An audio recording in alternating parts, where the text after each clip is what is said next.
नमस्कार, जनतेचा आवाज मराठी न्यूज चॅनलमध्ये आपलं स्वागत। अंतरवाली सराटीमध्ये आमरण उपोषण चालू असलेले मनोज पाटील जरांगे यांचं उपोषण 288 आमदारांनी हलक्यात घेऊ नये। 288 आमदारांना हे उपोषण भवणार। येणाऱ्या काळामध्ये सर्व आमदारांनी मराठा आरक्षणाचा मार्ग मोकळा करावा आणि मनोज पाटील जरांगे यांनी मागणी केल्याप्रमाणे त्यांचं आरक्षण त्यांना देण्यात यावं। नसता 288 आमदारांना हे महागात जरांगे पाटलांना उपोषण करण्याची वेळ येऊ देऊ नये एवढं मला वाटतं। तुमची काय? खरं तर दादांना डॉक्टरांनी सांगितलेलं आहे की तुम्ही उपोषण करू नका, तुमचा जीव म्हणजे धोक्यात आहे।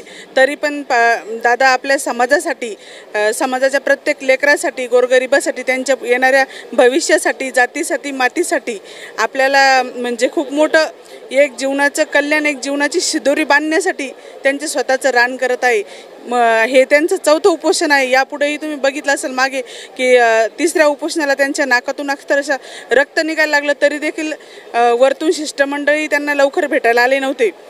एकच विनंती माझी की सरकारला आता तरी थोडंसं जाग येऊ द्या आणि थोडं सुधारणा करा, येऊन काहीतरी सगळ्या सोयऱ्याच्या कायद्याच्या पारित करण्याच्या विषयी पाटलांची चर्चा करा व ते उपोषणाला बसू नका ही विनंती करा। आणि मराठा कुणबी हे एकच आहे हे सुद्धा त्यांना मान्य करावंच लागणार आहे। मी स्वतः मराठा कुणबी आहे, पण माझा चॅनलला सबस्क्राइब करा, बेल आयकॉन बटन दाबा, लाईक करा, शेअर करा। धन्यवाद।